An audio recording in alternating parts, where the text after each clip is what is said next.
neighborhoods called townships. Mandela rented a small room in Alexandra, one of the poorest townships, and worked as a clerk in a law firm. The job was demanding, but it gave him a chance to learn about the legal system and how it was used to oppress black South Africans. He spent his evenings studying by candlelight, determined to finish his law degree. Mandela's hunger for knowledge was unstoppable. He often said, "I have walked that long road to freedom. I have tried not to falter. I have made missteps along the way. But I have discovered the secret that after climbing a great hill, one only finds that there are many more hills to climb." The ANC had existed for many years, but Mandela and a group of young activists believed it needed a fresh approach. They formed the ANC Youth League, which focused on mobilizing young people to fight against apartheid. Mandela's speeches were powerful and passionate. He spoke about justice, equality, and the need for action. People admired his courage and vision. One of his most famous lines was, "It always seems impossible until it's done." While working with the ANC, Mandela met a beautiful and intelligent woman named Evelyn Ntoko Mays.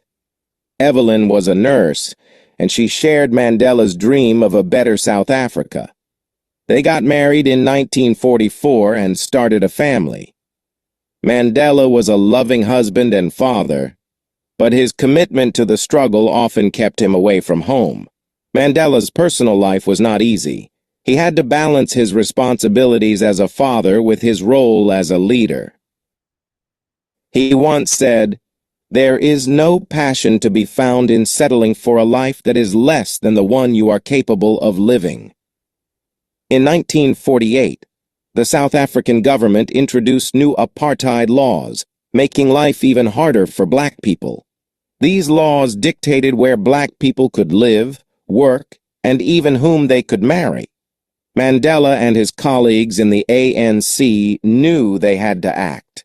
Mandela helped organize peaceful protests, strikes, and marches.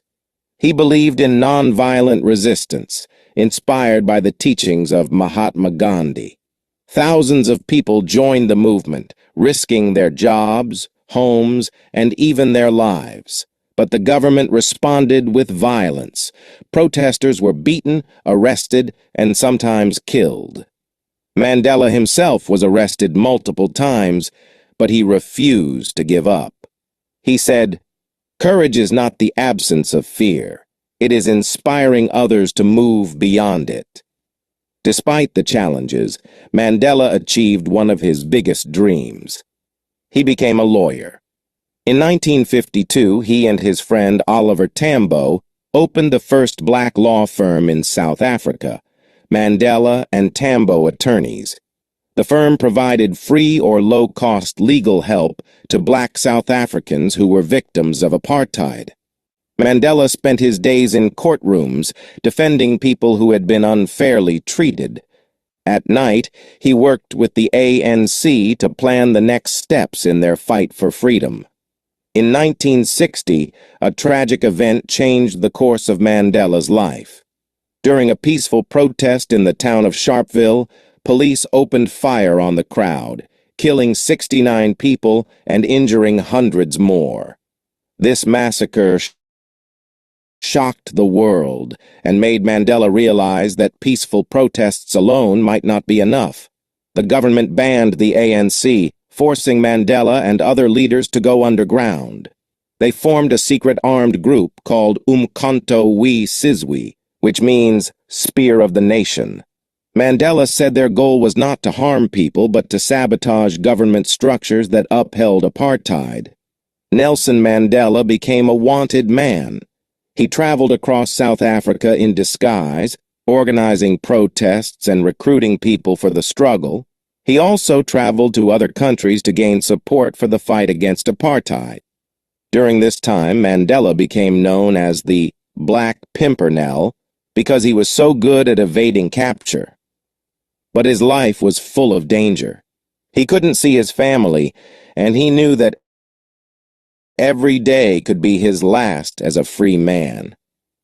In 1962, Mandela was arrested and charged with sabotage, treason, and attempting to overthrow the government.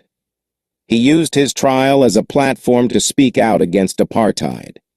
In his famous speech, he said, "I have fought against white domination, and I have fought against black domination. I have cherished the ideal of a democratic and free society in which all persons live together in harmony and with equal opportunities. It is an ideal which I hope to live for and to achieve. But if needs be, it is an ideal for which I am prepared to die." Mandela was sentenced to life imprisonment and sent to Robben Island, a bleak prison off the coast of Cape Town. Life in prison was harsh. Mandela was forced to do hard labor in a limestone quarry. He lived in a tiny cell with no bed and only a thin mat on the floor. The guards were cruel, and Mandela was allowed only one visitor and one letter every 6 months. But Mandela refused to be broken. He used his time in prison to study, reflect, and plan. He even learned the Afrikaans language to understand his enemies better. He also taught younger prisoners about leadership and the importance of staying hopeful. Mandela said, "I am fundamentally an optimist. Whether that comes from nature or nurture, I cannot say. Part of being optimistic is keeping one's head pointed toward the sun, one's feet moving forward." As the years passed, Mandela became a symbol of hope for millions of people around the world. Protests against apartheid grew stronger, both inside and outside South Africa. World leaders and organizations called for Mandela's release, but the South African government refused. When Mandela was imprisoned, many thought his fight was over. But the truth was, his imprisonment became the spark that ignited a global movement. Mandela spent 27 long years in prison, most of them on Robben Island. Every day was a test of his patience and willpower. The guards tried to humiliate him, but Mandela remained dignified. The work was grueling, but he kept his spirit strong. He once said, "I realized that courage was not the absence of fear, but the triumph over it. The brave man is not he who does not feel afraid, but he who conquers that fear." During those years, Mandela became more than a prisoner. He became a symbol of the fight against injustice. Around the world, people chanted, "Free Nelson Mandela." His name was whispered in schools, sung in protests, and carried on banners. While Mandela was in prison, South Africa became a nation under siege. The apartheid government faced increasing protests, strikes, and international sanctions. Countries refused to trade with South Africa. Famous musicians like Stevie Wonder and Bob Marley dedicated songs to Mandela. Even in prison, Mandela's leadership was felt. He secretly communicated with other ANC leaders and even began negotiations with the apartheid government. Mandela understood something crucial. To truly win, South Africa needed peace, not revenge. On February 11, 1990, the world watched as Nelson Mandela walked out of prison. He was 71 years old, his hair gray but his spirit unbroken. His first words were, "I stand here before you not as a prophet, but as a humble servant of you, the people." Today, the time for healing of wounds has come. The time to build is upon us. The streets erupted in celebration. People danced, cried, and cheered. Mandela's release was not just his freedom. It was the first step toward a free South Africa. After his release, Mandela faced a tough question. How could South Africa heal after so much pain? Many people wanted revenge, but Mandela preached forgiveness. He met with the very people who had oppressed him and worked with them to build a new nation. He said, "Resentment is like drinking poison and then hoping it will kill your enemies.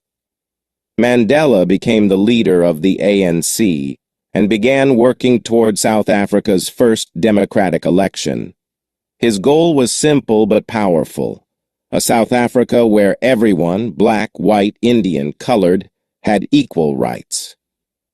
In 1994, history was made. For the first time, all South Africans, regardless of race, could vote. People stood in long lines, some for hours, to cast their votes. On April 27, 1994, Nelson Mandela was elected the first black president of South Africa. His inauguration was a moment of pure hope. Leaders from around the world attended. Mandela said in his speech, "Never, never, and never again shall it be that this beautiful land will again experience the oppression of one by another." South Africa had a new beginning, and Mandela was at the heart of it. As president, Mandela focused on uniting the country. One of his most famous acts was supporting South Africa's rugby team, the Springboks, during the 1995 Rugby World Cup. Rugby was traditionally seen as a white man's sport, but Mandela wore the Springbok jersey and stood alongside the team, showing that unity was possible. This act of reconciliation was immortalized in the movie Invictus. The title came from a poem Mandela loved, which ends with the lines, "I am the master of my fate. I am the captain of my soul." After serving one term as president, Mandela stepped down in 1999, proving that true leaders know when to let go of power. He spent his later years advocating for peace, education, and the fight against poverty and HIV, AIDS. Mandela traveled the world, meeting leaders, inspiring youth, and reminding everyone of the power of forgiveness and determination. On December 5, 2013, Nelson Mandela passed away at the age of 95. The world mourned the loss of a giant.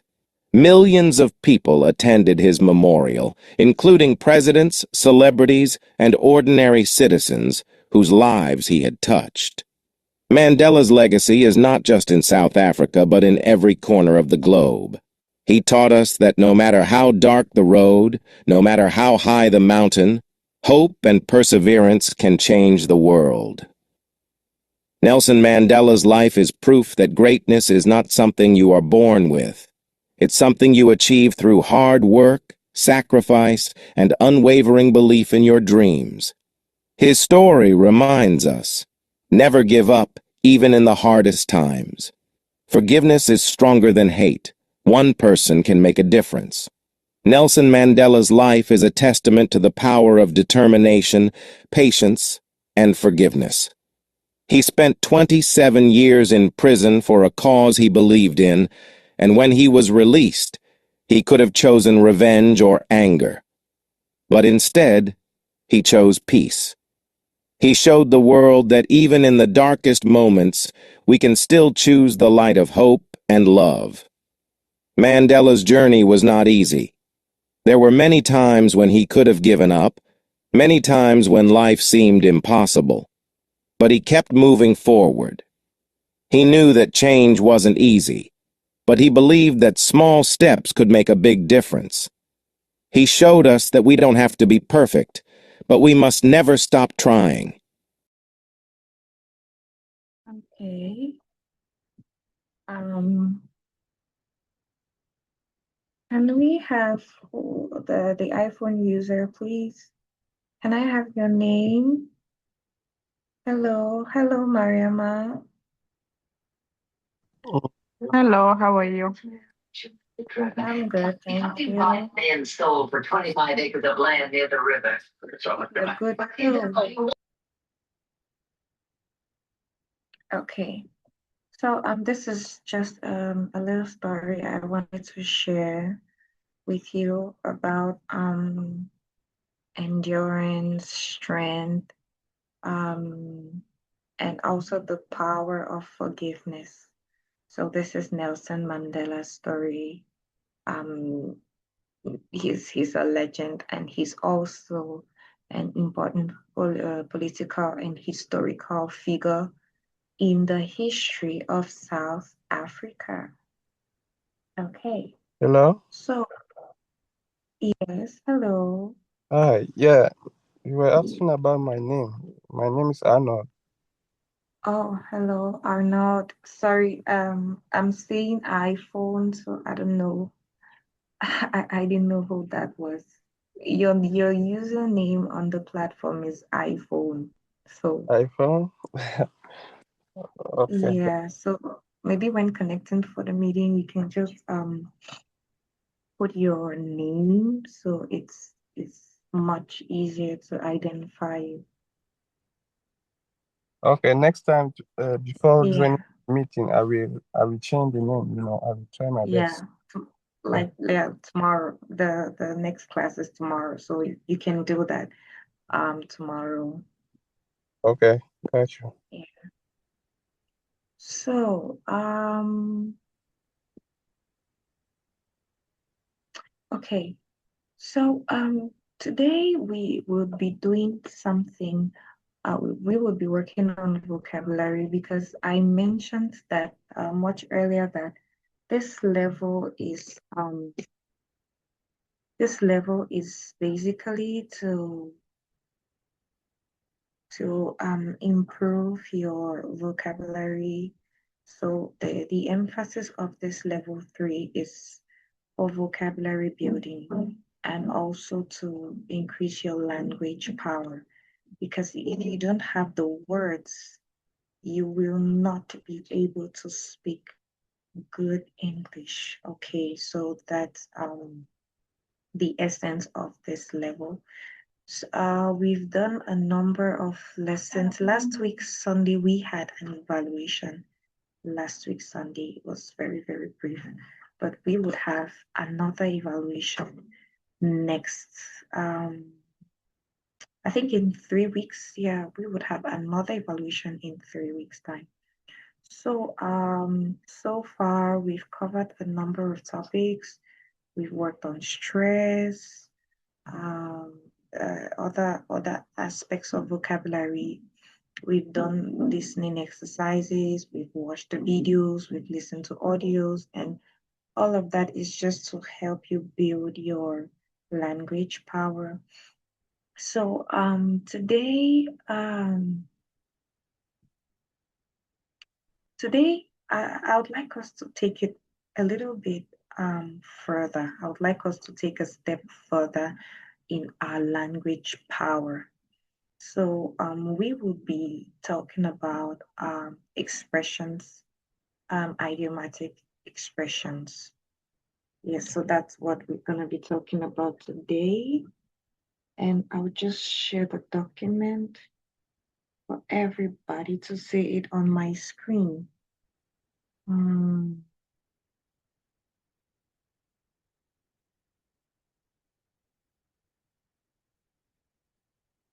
Okay, let me check what I have here.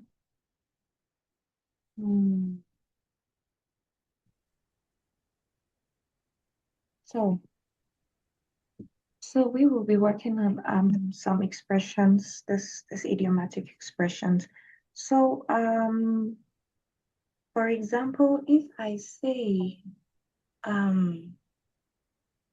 say my great grandfather just kicked the bucket, that's an example of an expression.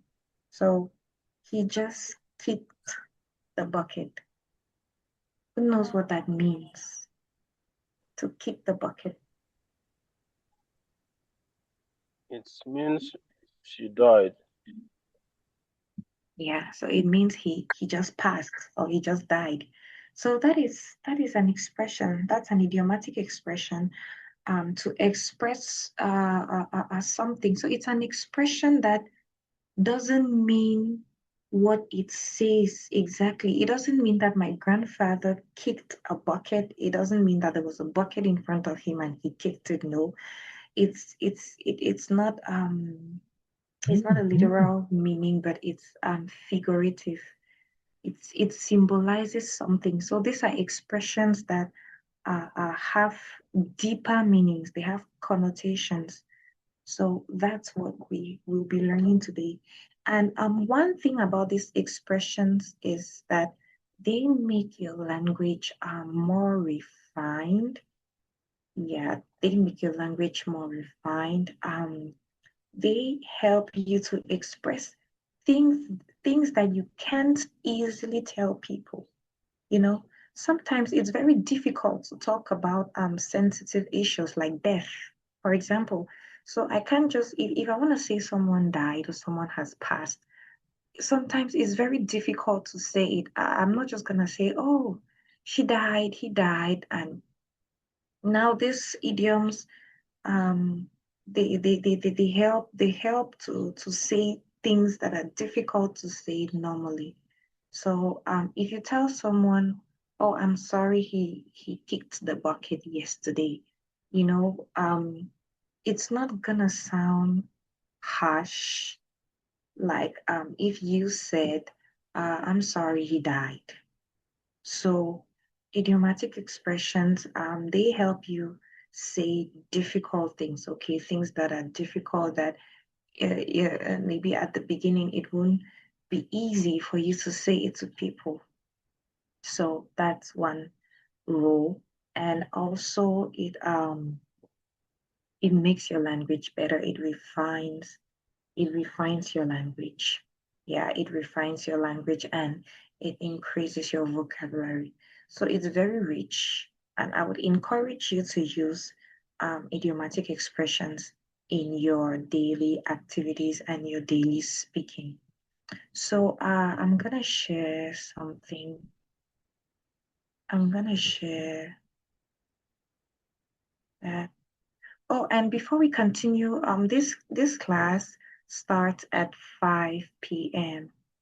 for those, especially those in African countries, New York time. Now it's 5 p.m. It's not 6 p.m. So the class starts at 5 p.m. All right. Excuse me, Okay. Fatima. I don't understand. What do you say? The class start at 5? Yes, I'm giving this for those who, especially those in African countries. I know some people are in the US and other countries, but this is a note for those in different African countries. The New York Times, well, the class starts at 5 because I know before it was at 6, from 6 to 7:30, but now it's 5 to 6:30 p.m. So I think that's why a lot of people came late for the class today. I don't know. So the time change, we're going to change the time because before the time is start at 12, right? Yes, it's 12. It's 12. This is those in the US don't have any problem. Especially those following the New York Times, there's no issues, but I just want to make this remark. Oh. Yeah, Or for for the those who Africa, the are not. time for the 12 for US is 5, right? Yes, Oh, yes. okay. Well, if US 12, New York time, US 12 p.m. is 5 p.m. In a good number of African countries. Yeah, so that's it. Okay, so let me just share my screen so we can read it together and discuss more about it. All right, so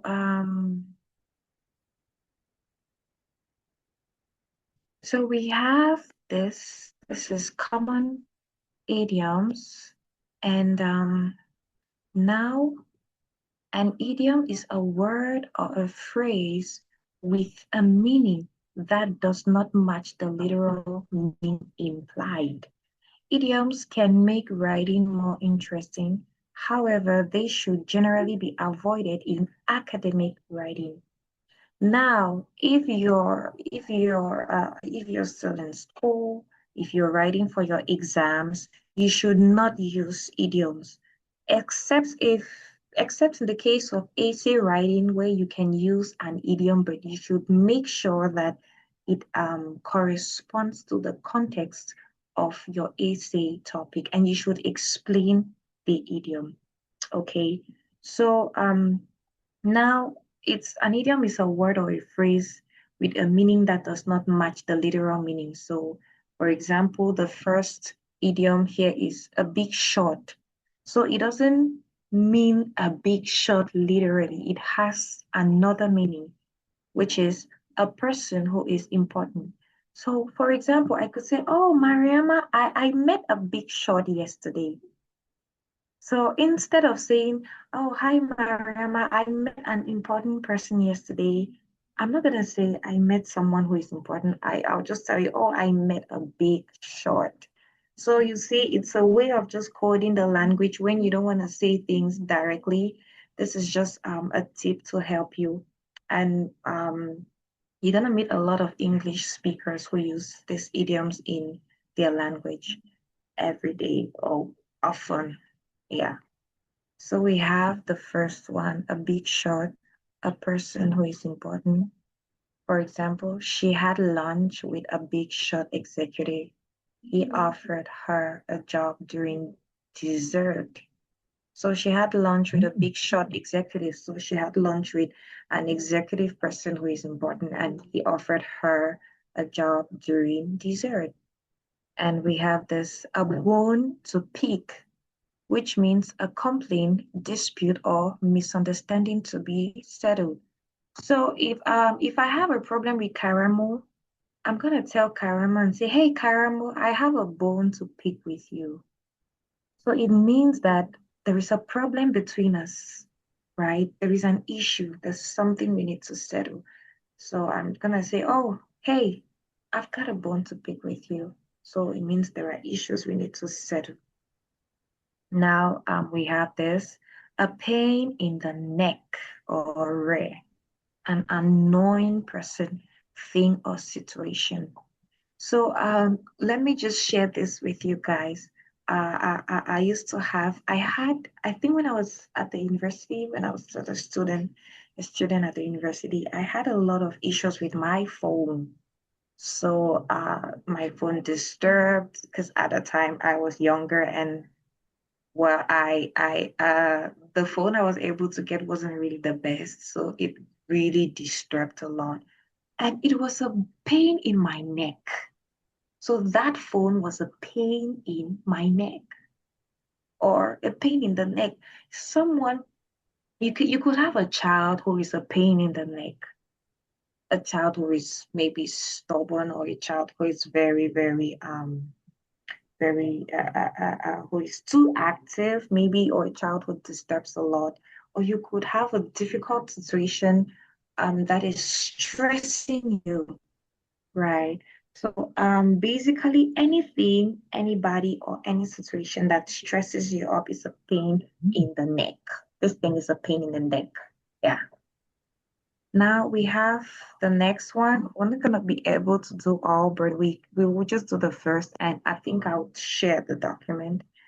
Now we have a snap. It means very easy. Like, okay, making cookies from a mix is a snap, right? So now I would like us to discuss what is easy for you to do. So who can tell me something that is a snap for them? So tell me, what is a snap for you? Or what is very easy for you to do? Cooking. You have the floor. Okay. So I don't understand what you say.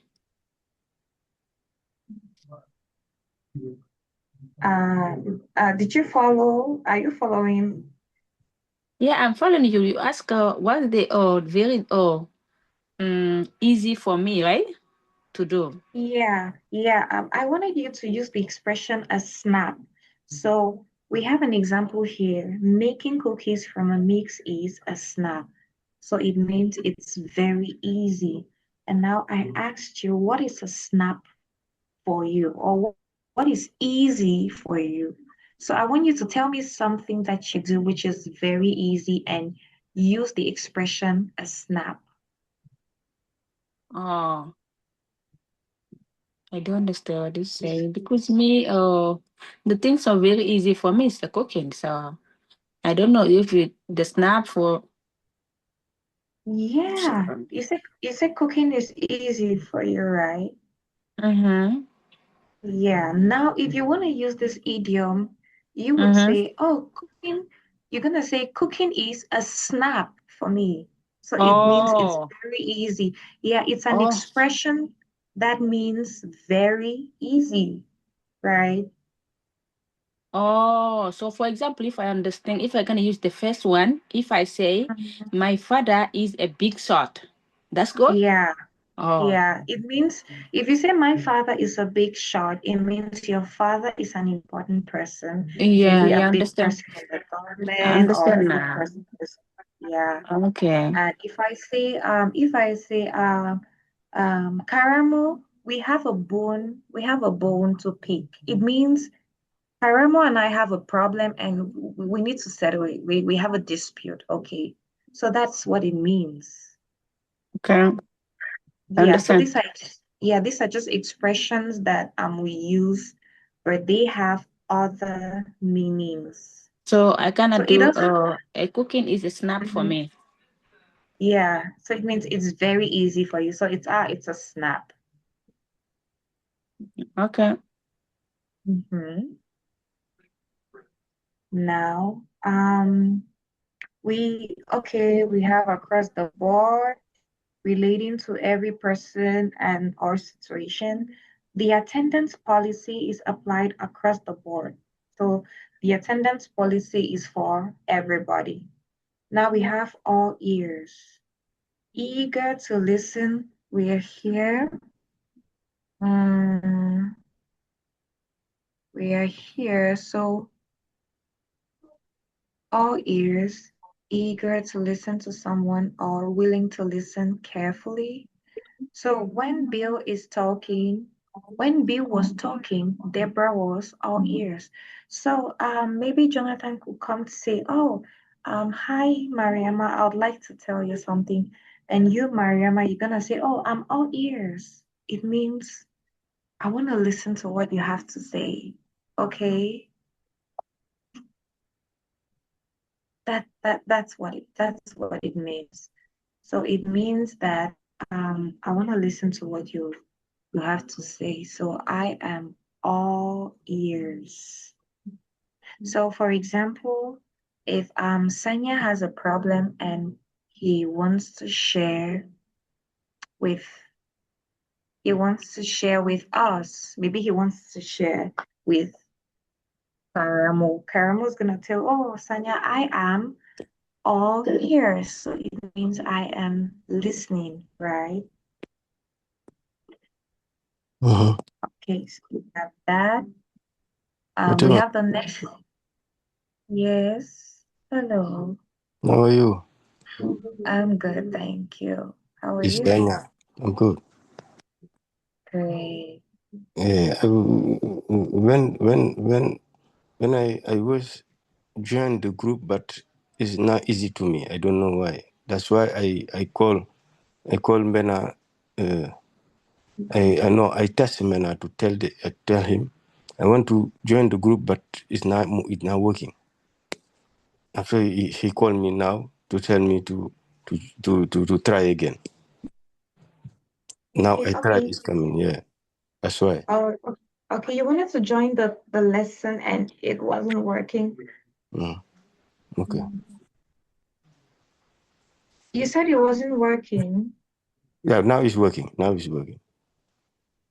Oh, okay. All right. Okay. Um, okay, yeah. So we were on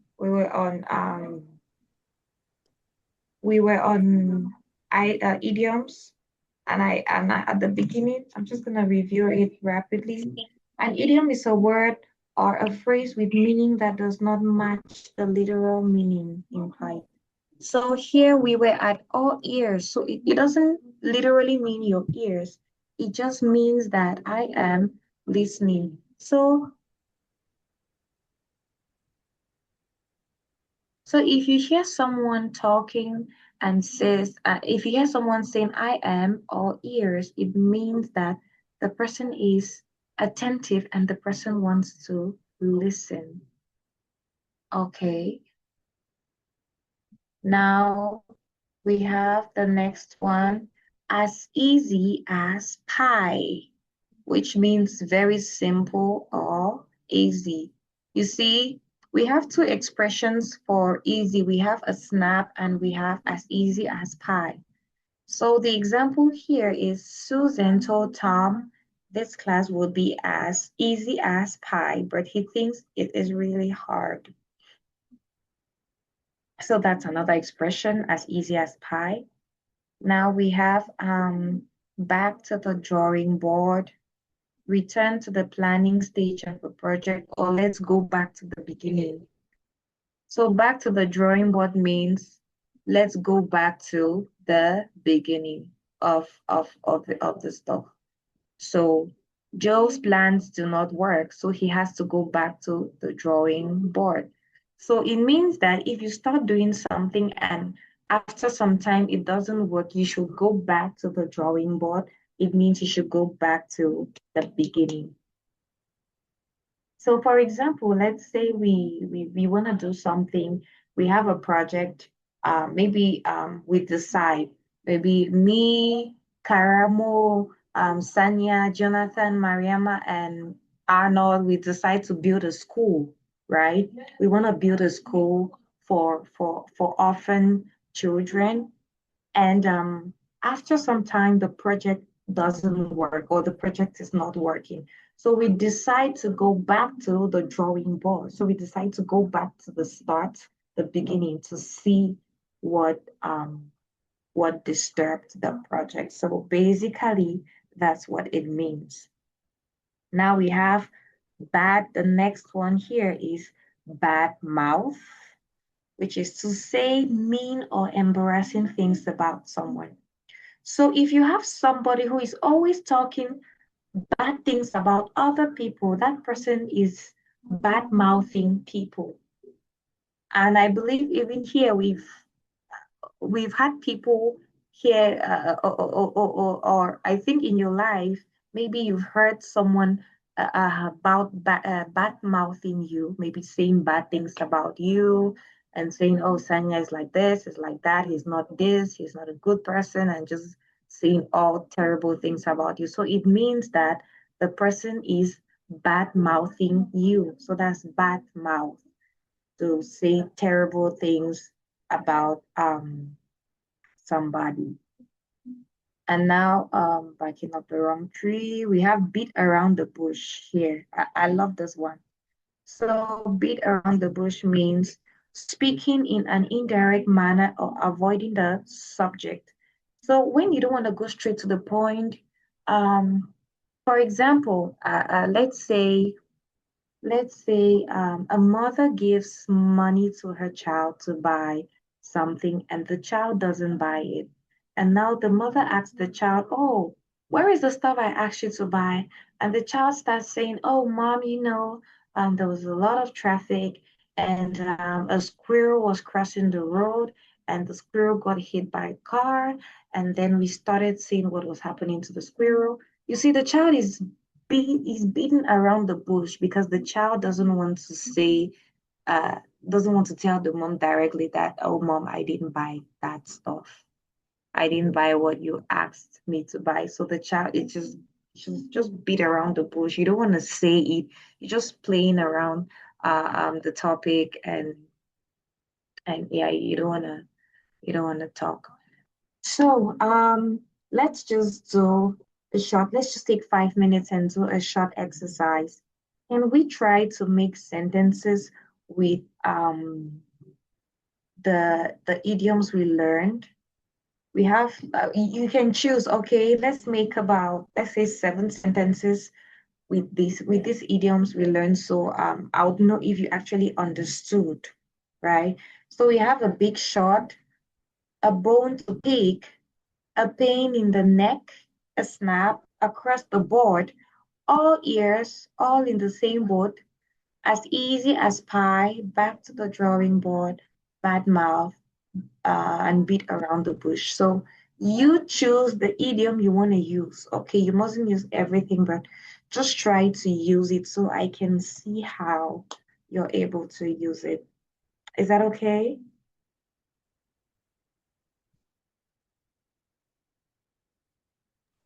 Did we get Yes. the short exercise? All right. Is it Arnold? Is Arnold online?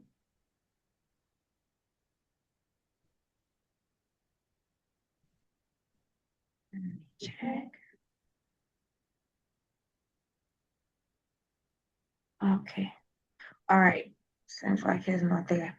So let's just take 5 minutes and just do that exercise, and we're gonna share our sentences after.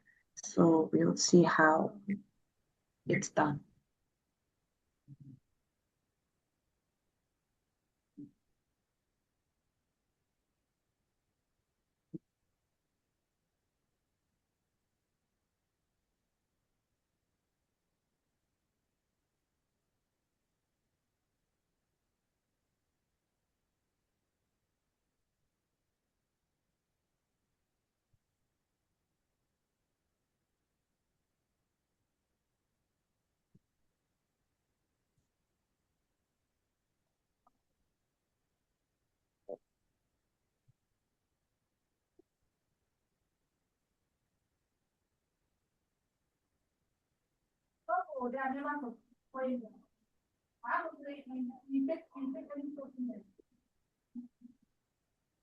I've come a long way from my company and a part of Precious Paul.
Fatima,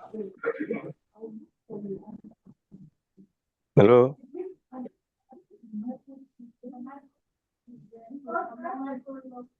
Fatima,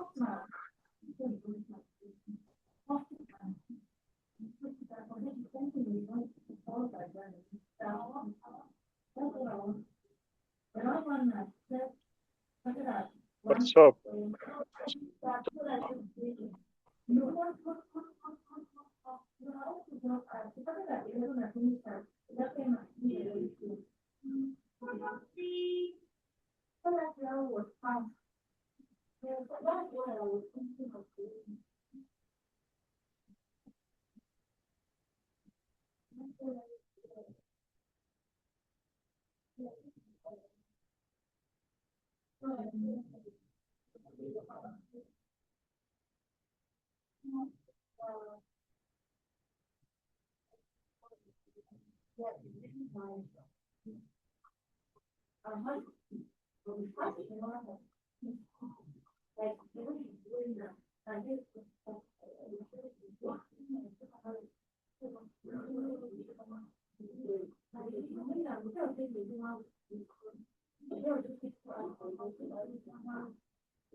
Jonathan, Yes, Sonia. Yeah, I'm not hear anything. Yeah, she asked us to do an exercise. You have to construct some phrases with the expressions on screen. You have to pick some expression and build your own sentences. Oh. Do you understand? Like Yeah. for the first one, you take Hello. a bone to pick and you And you did the sentence. yes, That all this expression. not all, some. Some. Okay. In 5 minutes, I think the time is over. Yeah. Yeah. Oh. So I don't understand. So, that's why I don't hear. So, Yeah. mm. Sorry, Hello. Are we done? I don't understand. Sanya, are you okay? Are you good? Yeah.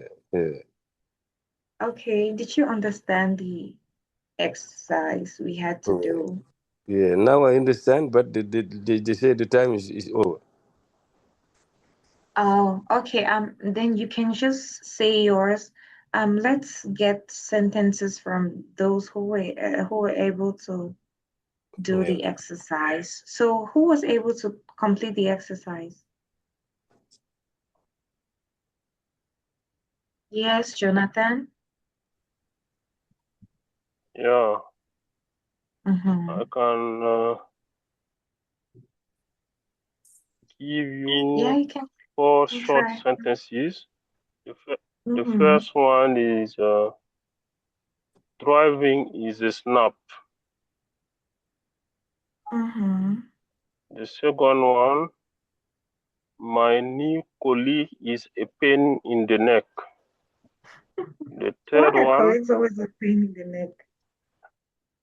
the new one, The new one. because he is doing a lot of office politics. Mm. Oh, I see. Yeah, he can really be Mm, a pain in the neck. yeah, Okay, go ahead. yeah. The third one, there is a bone to pick between me and my nephew. And Okay. the last, Now, mhm. yes, for that sentence, you can say, I have a bone to pick with my nephew. That's easier. Yeah, it just makes Okay, your life easier. Yeah. You can just say, I have a bone to pick with this person. Or yeah, so you can just say, there is a bone. I have a bone to pick with my nephew. okay. Mm-hmm. My last sentence Mm-hmm. is swimming is as easy as pie for my cuisine. Or Swimming is my cuisine. your cousin. Yeah, my cousin. Swimming is as easy as pie for my cousin. Okay. Okay, good. Okay. That was great. So it means you understood how to use the expressions. Okay, do we have another person who completed the exercise? Sanya, can you try to give some sentences, even if you're just speaking, okay? Even if you didn't write it down, you can just try to give it. So, okay. What is it? So,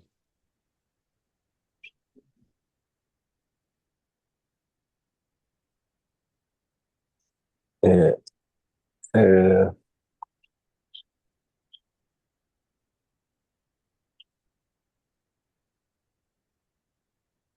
my all my family, all my family, all my family is all in the same in the same boat. Mhm. Okay, you can see my entire family. So instead of saying all my family, you can say my entire family. This is just to make your English better, okay? Is in the same boat. Yeah. So this is, I'm just correcting your language, your vocabulary. So this is it in the chat box. My entire family is in the same boat. Right. Have you seen it in the chat box? Sanya? Yeah. Okay. Uh-huh. All right. My Do you entire have, family is in yeah, the same boat. Yeah. boat, Boat, in the yeah. same boat? Uh-huh. Mhm. My entire Mhm. family. Yeah, go ahead. Yeah, you see, my entire family is the Entire. My entire. my entire family. Yeah. My, Okay. can you explain a little bit my entire family? You said all my family, right? Yeah. Yes, so I'm giving you a better way of saying it. So instead of saying all my family, it's my entire family. So it's everybody in my family. Okay. So this is just a better way to say it. Instead of saying all my family, you're just gonna say my entire family. Or you could just say everyone in my family or everybody in my family is in the same boat. So if that's a little bit hard for you, you can say everybody in my family is in the same boat, My right? It's the everybody in my same, family is it's the same thing, It's the yeah. same thing, Okay. right? I'm just giving you different ways of saying Yeah, saying I it, know. but it's the same thing. Okay. Mhm.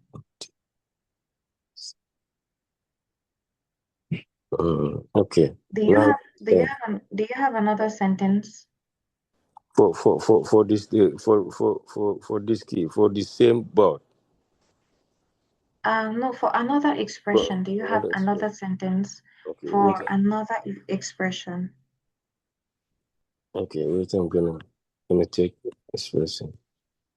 Mhm. Okay, Karamo, you said security is a snap. So security is very easy. Karamo, you said you work in security, right? Yes. Okay, so it's very easy for you. So it's a snap for you. Yeah. Oh, okay. All right. Mhm. So, for those who just joined, who joined later on, we are, as you can see on the screen, we're talking about idioms. Yeah, and you know what an idiom is. It's a way of saying something indirectly. Like you don't want to use the words itself to say it. And at the beginning of the class, I gave an example and I said, my great grandfather just kicked the bucket, right? I said kicked the bucket.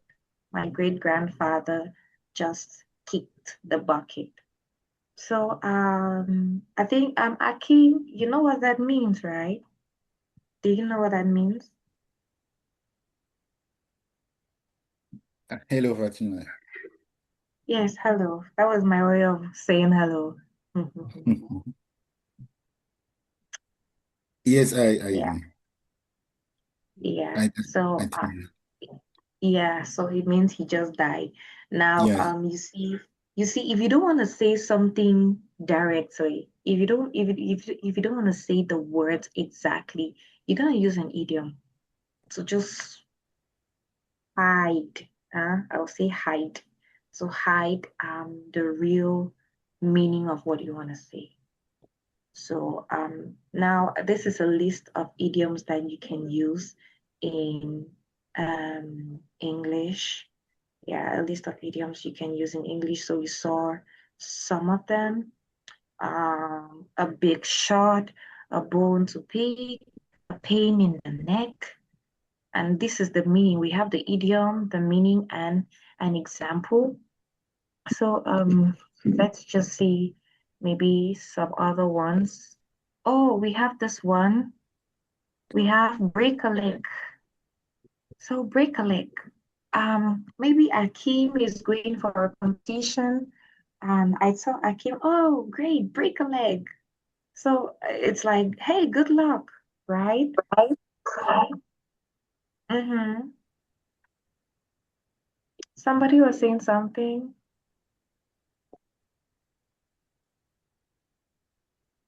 Okay, all right. So it's like, oh, break a leg. Yeah, and all of that. We have other examples here. We have this one. This one here. I'm gonna highlight it.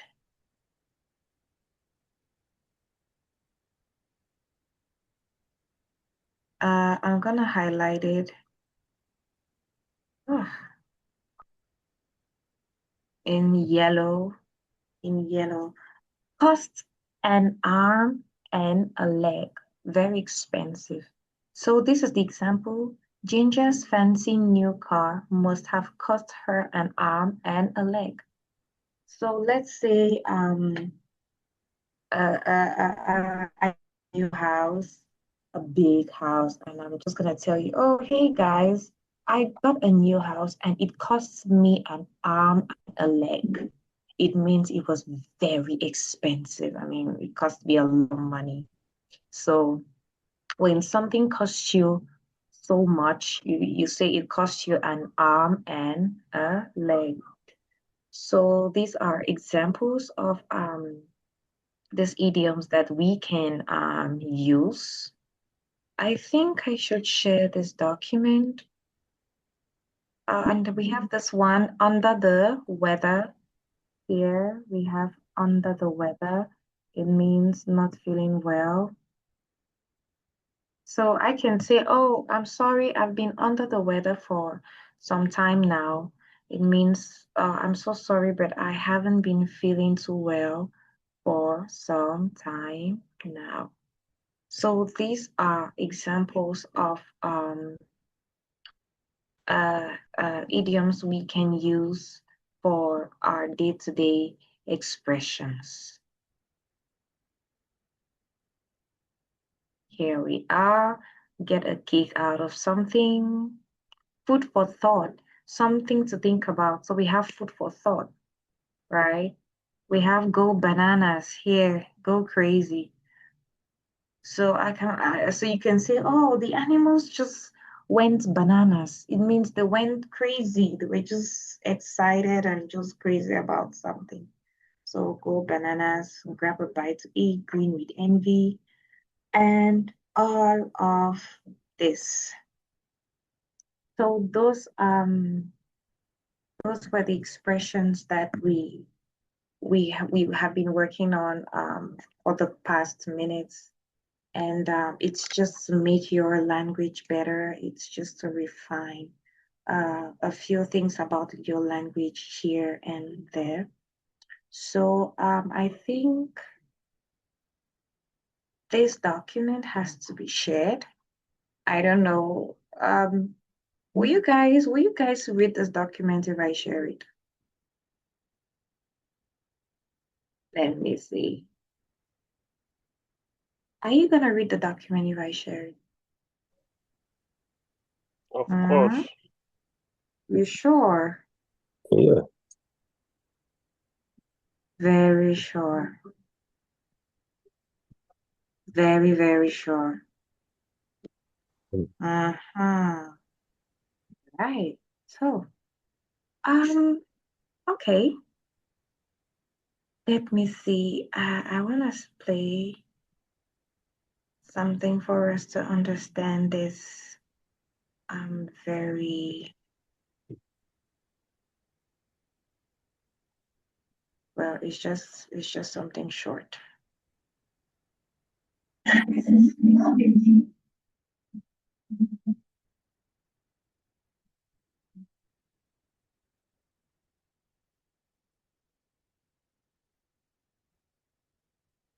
Okay, let's just watch this short illustration about idioms, and you're just gonna give me a feedback about it.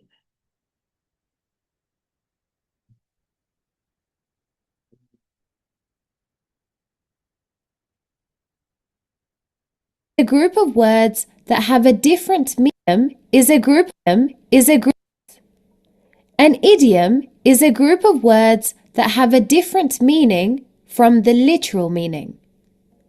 They're interesting ways to get a point across. Idioms are commonly used in spoken English. For example, break a leg. So, this doesn't literally mean break a leg. Rather, it means good luck. For example, I could say, I know you can do well on your exam. Break a leg. Another example is, the exam was a piece of cake. So, this means that the exam was very easy. It's important to learn the meanings of different idioms as they're commonly used in everyday spoken English. Remember that an idiom is a figure of speech. This means that it shouldn't be taken literally as the words in the sentence convey a different meaning.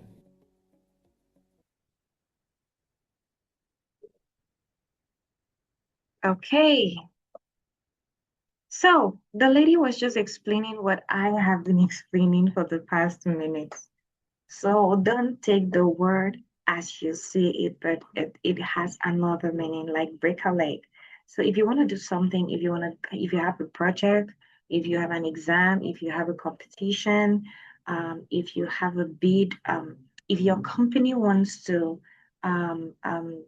bid or maybe present a project for investment, if you have some investors and you want to meet them and present your project for investment. So I'm going to tell you, oh, break a leg. So it's just good luck, right? So basically, that is what we were working on.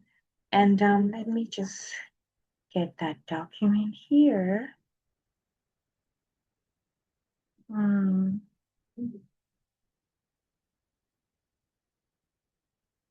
There we go.